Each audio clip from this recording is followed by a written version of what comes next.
another special episode of Retail Media Thursdays. My name's Michelle. And I'm David. And we're here at the Ivy Chelsea Garden to talk about all things retail media with a number of special guests. Cheers. Cheers. Okay, so welcome here to an episode of Retail Media Thursdays. We've got a fantastic panel of guests today. Just to start, I'd love you all to introduce yourselves, what your role is, and we'll crack on. So, on to you. Go first? Right. Okay, I'm Dathi Houlihan. I'm the sales director for Asahi, which basically means I sell beer. It's really simple. That's what I do. Steve Cottrell. I'm the commercial strategy and activation director for Valio Foods. We sell crisps and honey and sweets. Hi, I'm Hannah Scarden. I'm the marketing director for Essential Home division at Reckitt. Our biggest brand is Airwick. That is me. I'm Greg. I'm the digital commerce director at Mars. We sell snacks. I'm Andy. I'm VP of e-commerce at Reckitt. I work in e-commerce. There you go. So we're going to keep it pretty simple today. We're going to have a number of topics. I'd love you to debate them. So the first one, quite a controversial one, I think, but trade and commerce teams should own retail media over media and marketing teams. Let's discuss. Ooh. Yeah, I mean, this all starts with the what is retail media, and this is, I think, one of the problems that we're definitely trying to solve. I think everyone's trying to solve because it's really broad. So I think traditionally we saw retail media as this lower funnel performance marketing, like activation thing, paid search, which is, I guess, the bread and butter of where Penshu and Skai started, right? And over time, as our retailers have become more proficient at media and become media owners, it's now across the whole funnel, and you could do lots of like off-platform display. So the challenge in this is, what is it and where should it sit? And typically what we do is divide the budget up based on what the actual media is, what it does, so it's driving conversion or driving awareness. So the answer to it is, yeah, some of it should and some of it shouldn't, because you need to get it in the right hands. But how you do that is really difficult. Safe answer. Safe. Go bold, Andy. Go big. You know, I think people would expect me to say commerce, but what I'd learned recently is the brain defends what it creates. So at Reckitt, He's always flying that down. He sits at home trying to co-op with them. brain defends what it creates. At Reckitt, we went retail media into e-com first, and therefore letting marketing in was problematic. They don't know what they're doing, there's the wrong KPIs, it's not going to work. You know, sitting on the publicist CAB, there's 50% of the companies on there that are the other way around. Retail media started in marketing, and giving it to sales is like sacrilege. And what you realise is everyone's got the same anxieties, the same problems, and they're all just defending what they created to start with. And I think what I've learned recently is no one's right, no one's wrong. What is the company trying to achieve that you work in, and then solve for the best outcome? And I think at Reckitt, which I can talk to, and obviously Hannah as well, increasingly the brand and the integrity and the consistency of the brand is everything. Everything starts and stops with that, which might seem obvious, but I don't think it is the same everywhere. And so there's this relentless pull for it to sit in marketing, because brand consistency, tone, all this kind of stuff is seen as more important. I think that if I was going to start again, safe answer, I'd probably create a hybrid. It doesn't really matter where it sits. I think wherever it sits, the other side needs a role, whether it's a governance role or a say, and then you say, okay, who decides what? And you come together and decide those things, you align on KPIs, and that's one of the hardest things to do. It's very easy to say, we'll all have the same KPIs. It never really works like that. But I think if I was going to do it again, I'd probably put it in sales, but I would actively give marketing and media a role within that to say, well, these guys are the governance on short-term versus long-term brand equity. So almost like the what is sales and the how and the why is marketing, and everyone owns a bit, creates complex op models. But I feel like that's what companies are trying to explore, and so I find myself less and less choosing sides and saying it's hybrid, which creates more work. But I think that's what I would say. Another safe answer. Well, I think just to build on the hybrids, it's not It's not necessarily about the structure, because people who work in those functions have different backgrounds. And I think that if somebody has spent their whole career working up in marketing with no exposure to e-commerce or retail media, and likewise in sales, you're not maybe going to get the best outcome. So it's a function of structure and the individual talent that's in those positions to say marketing can bring audience understanding, above the line understanding, awareness understanding. Sales know what promos they're going to run next week, and marketing don't have that daily, weekly information on what's going to happen. And so I agree with you that it's a hybrid, and the companies that are going to win are those that agree that it's a hybrid and move together into this with two people who are passionate about the future of e-commerce together. Everyone's on the fence. I'd put it into supply. GDC calls. I think in the end, the big challenge is that most organisations are split into sales and marketing outside of the people that are actually working on this. And what I think that creates is you have, as Andy was saying, got different sets of objectives. And I think the objectives are the main problem, then followed by the capabilities. So if you have lent it all into sales, you will end up with people optimizing for whatever sales KPIs have been set, which leads to everybody pulling everything down the funnel and spending it all at the bottom. Equally, if you anchor it all into marketing, you get the opposite effect and you push it all up the top, and then you don't drive enough conversion. So I think the hybrid thing is absolutely what's needed from a capability set, but I think it steps outside of that and into the wider organizational brief. And what you really need is an executive that wants to actually understand it.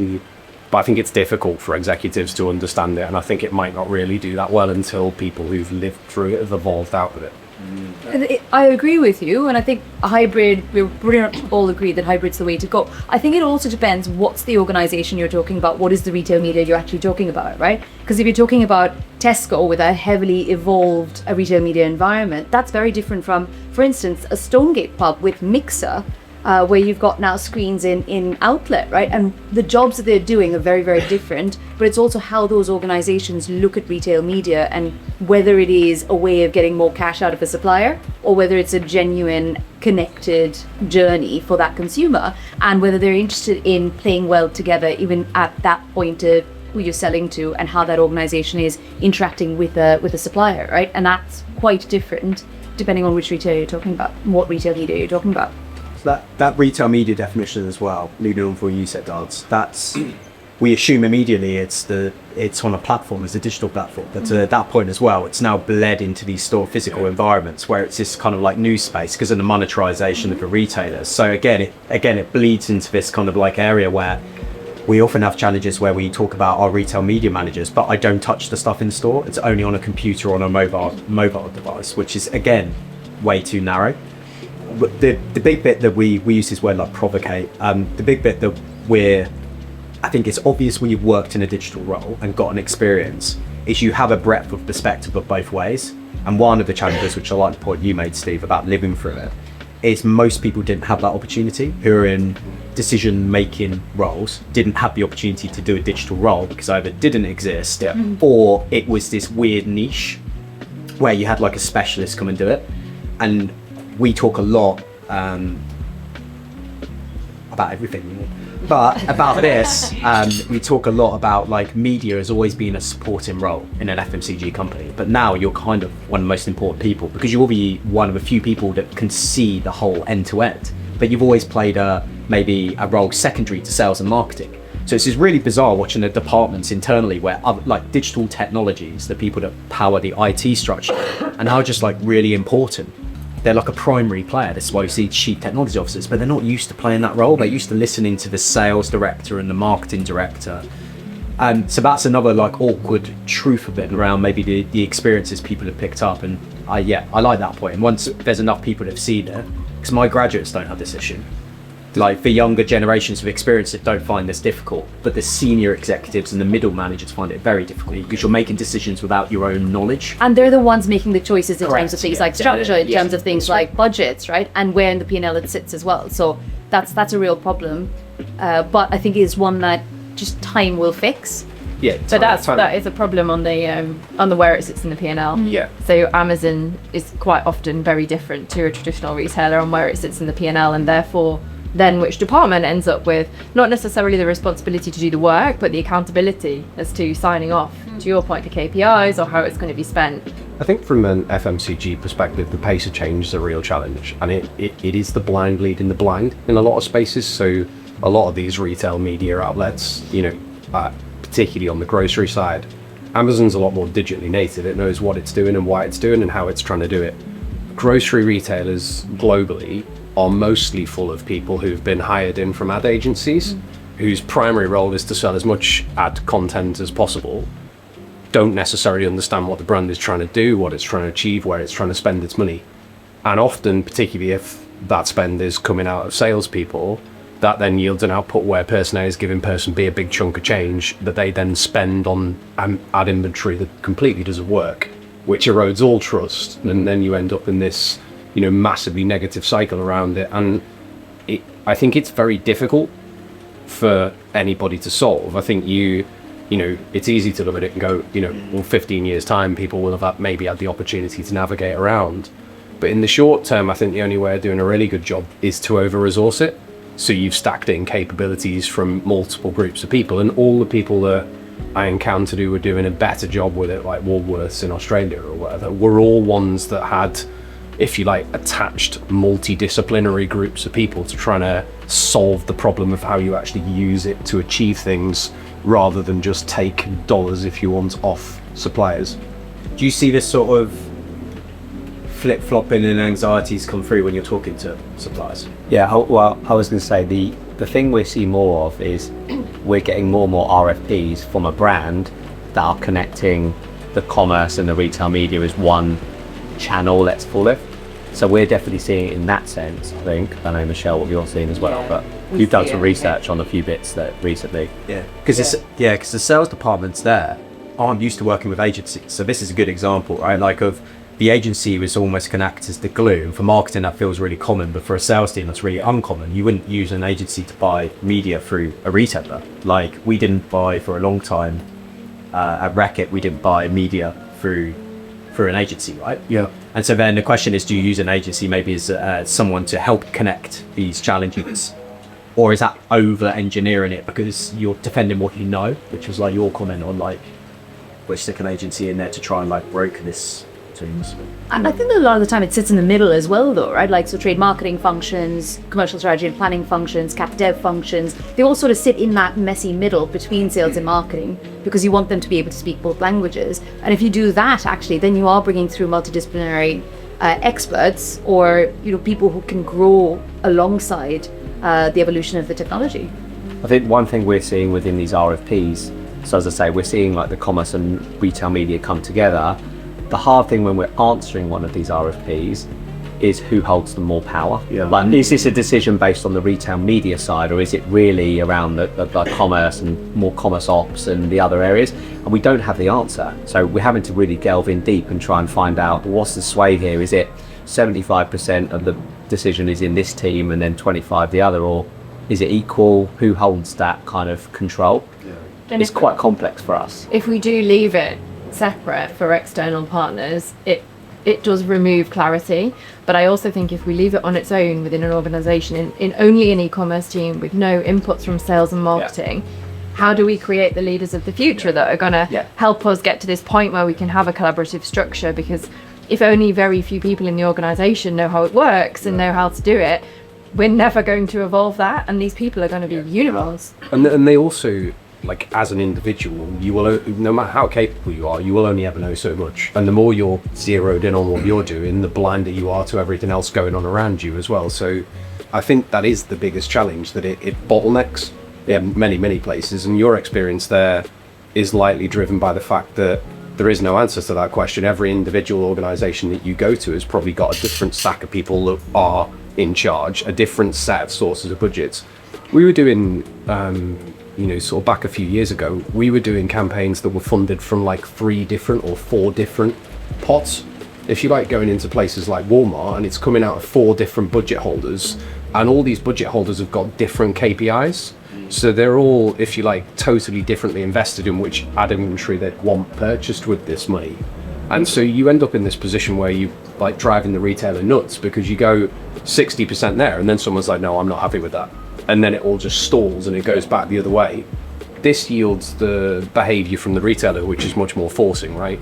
you need to put this money in or we're just going to fall out with you. And now if you've got a silo of people who only work in e-commerce and digital, they're not necessarily motivated by that, but sort of the wider customer relationship is still much bigger than the e-commerce relationship.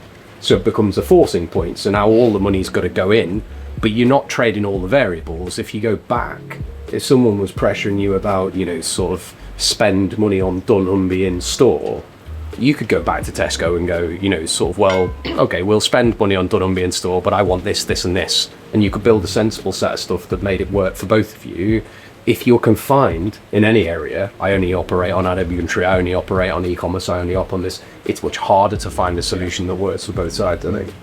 I think the whole conversation and all the companies that we work at, the general starting point is there's a sales function, there's a marketing function, and there's everyone else. And that fundamentally is the issue that everyone's fighting against, because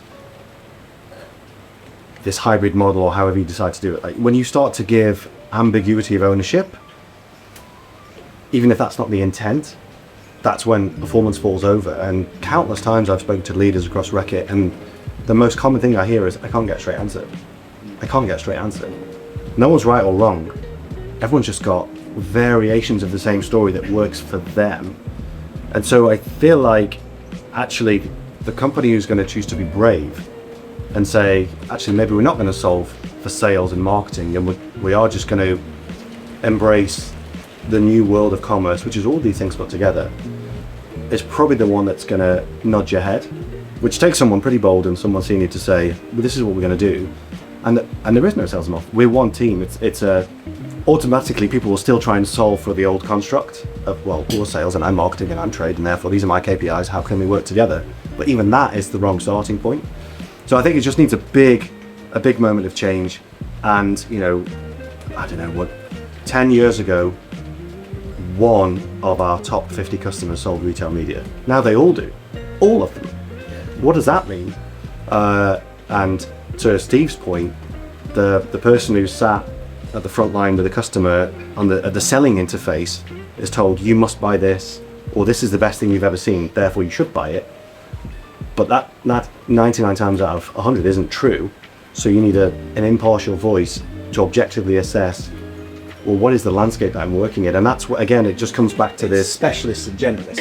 and you need to put the people together where the impartiality and the biases that come from the old world construct are gone. And it's like, well, we're just trying to solve for the best outcome. Well, what is that? And it's grow the business. Even the conversation around the table, we're all confined by sales, marketing, trade, supply. And I think that until someone says, in this space, the whole thing needs to move on. Well, there's another elephant in the room, which is no one knows what a race is. I've never worked in a company that actually understands what the difference between a responsible accountable is and consulting. I'm just polite for you don't matter. Consult you matter a bit, for you don't. And we, Andy used to use this model, which was like, who decides who does? We put that into Mars, and it's so difficult to answer. Like, who decides connected commerce RFP? Oh, well, it's this. No, wait, that's a consult. I said, no, who decides?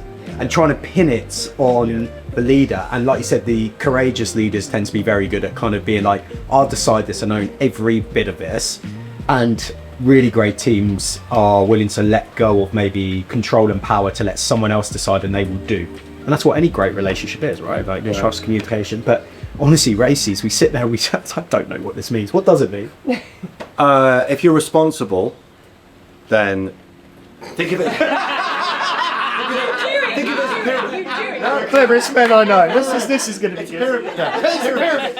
If you're responsible, you're in charge unless someone else wants to be in charge, and not so much in charge. Accountable is the deciders. Responsible is the doer, the accountable is the decider. Yeah, wow. I've got a better one. Use rapids. Rapids are way better than RACs because you've got responsible, accountable, performer, input, and then D's decide. And the challenge becomes that you end up having a rapid because the decision that gets odd made, and then someone then has a. We get a stutter, a professional stutter. Or an iRapid, which is an inclusive rapid. Yeah, but you just all these models just, and I think on your point, Andy, I think it's part of why it's so difficult to make progress, because you end up with so many people involved, and it's really hard to take them all on the journey. It's so. But if you don't do it, how are you ever gonna, if you like, grow knowledge of it around your organisation? But in a world where everything does exist in silos, I think Rogue's approach is right. If somebody puts their hand up and says, I want to lead this of one of those two functions in a world of collaboration, I think that's the right person to own it and to decide, because if they have a passion about it and they want to move it forward, it is going to progress much faster. I think there's just not that many people that do that though. It's professionally dangerous, isn't it? Like in a massive corporation, showing that sort of in a big business, showing that, especially when the model's been around for how long has Asahi been around for? How long? Any other long time? Depends what you mean by Asahi. Yeah. The company. Well, a Reckitt 100, should we say? Over 100, 120? Depends what you mean by Reckitt. I'm not taking all those feedbacks through processes and reasons that happens is protecting this amazing model that we've built over 100 years. If you've had a company for 100 years, you've done something right, and that they call it corporate immune syndrome, don't they? Like, the corporation is there to stop innovation because you've got this amazing model, don't break it. And that's why Amazon, TikTok have an advantage, because they're so new. They can just kind of start at maybe the beginning, building it.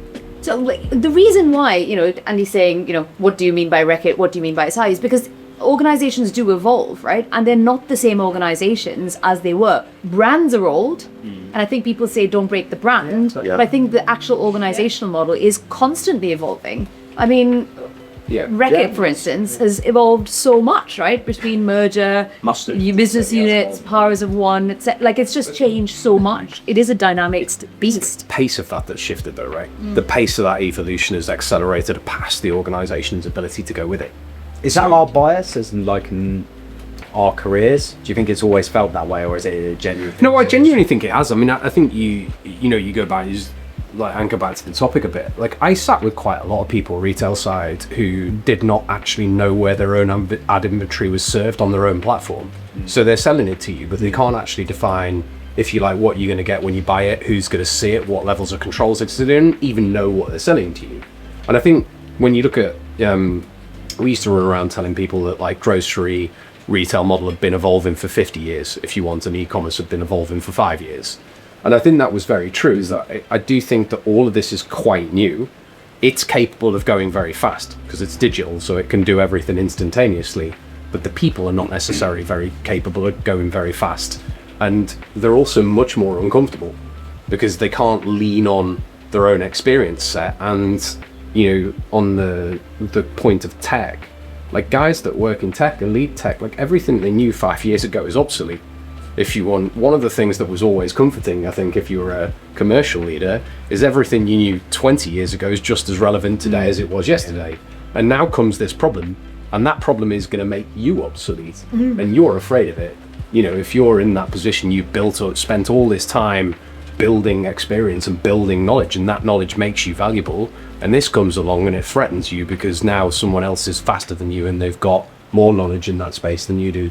And I think it's hard. I think the resistance is going to be large and continues to be large. I feel like we could talk this topic for another 3 hours, but we're not finished.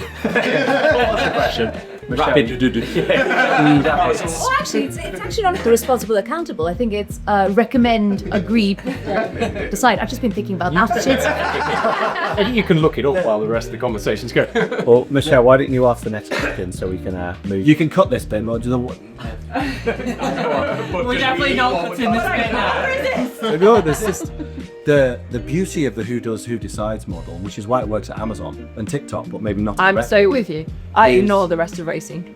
It's not about when things are working. It's about when things are not working. It's basically a prenup. Because who does, who decides when things are going well? No one gives a shit.